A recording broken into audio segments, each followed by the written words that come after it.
In a quiet town in Atlanta, there lived identical twin sisters, Naomi and Nadia. They were born into a loving Christian home. Their father was a deacon, and their mother, Mrs. Evelyn, was known in church as a prayer warrior. Every morning before sunrise, worship music filled their house. Every night ended with Bible reading and prayer.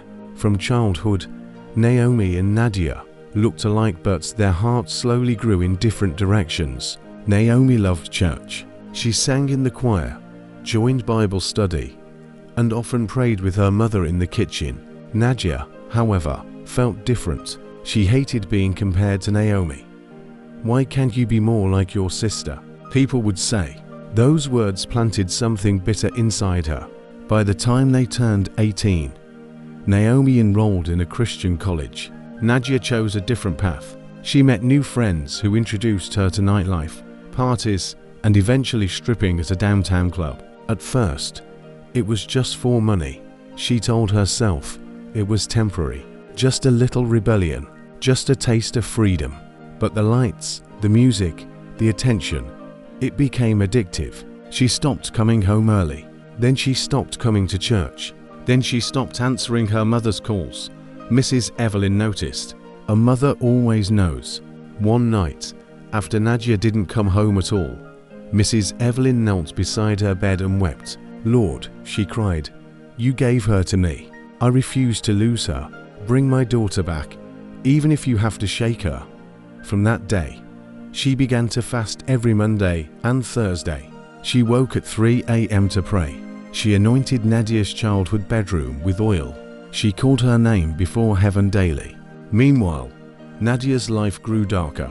The money was fast, but so were the dangers. Men became aggressive. Drugs circulated backstage. The environment was no longer glamorous. It was suffocating, but pride kept her there. One Friday night, everything changed. The club was packed. A fight broke out between two men arguing over her. Security tried to break it up. Suddenly, a gunshot rang out. Chaos exploded. People screamed. Nadia froze. Another shot fired. She ran toward the exit, but in the stampede, she fell. Feet trampled over her. Her head hit the concrete. Everything went black. When she opened her eyes, she was in a hospital. Machines beeped beside her. Her head was wrapped in bandages, and sitting in the chair beside her bed was her mother, eyes swollen from crying, Bible open on her lap. When Mrs. Evelyn saw Nadia's eyes open, she grabbed her hand and whispered, "Thank you, Jesus." Nadia tried to speak, but tears came instead. "Mom, I almost died." Mrs. Evelyn nodded softly. "I know, later," the doctor explained. The bullet had ricocheted off a wall and lodged just inches from where Nadia had been standing moments before she fell. "Another step," he said, "and she wouldn't be here." That night in the hospital, Nadia couldn't sleep. She replayed everything: the gunshot, the fall, the darkness, and suddenly, she remembered something else. As she was losing consciousness, she heard a voice in her spirit. "This is not who you are." She turned her head and saw her mother softly praying in tongues. "Mom," Nadia whispered. "Yes, baby. Were you praying for me?" Mrs. Evelyn smiled through tears. Every day, something inside Nadia broke, not from injury, but from conviction. For the first time in years, she felt the weight of her choices. Not shame, not condemnation, but the realization that she had almost thrown her life away. "God saved me," she whispered. Her mother squeezed her hand.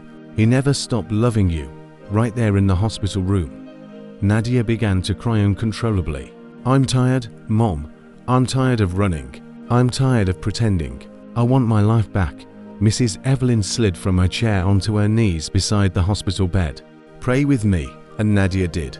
For the first time since she was a little girl, she repented. Not because she got caught, not because she was scared, but because she finally understood grace. She asked God to forgive her, to cleanse her, to restore her, and something lifted.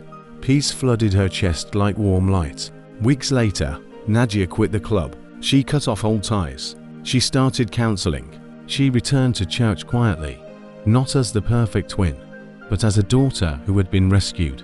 One Sunday morning, she stood beside Naomi during worship, not identical in journey, but identical in redemption. From the pulpit, the pastor said, "Sometimes the prodigal doesn't look lost until they are almost gone." Nadia closed her eyes and lifted her hands. She wasn't the black sheep anymore. She was living proof that a praying mother and a merciful God can reach anywhere.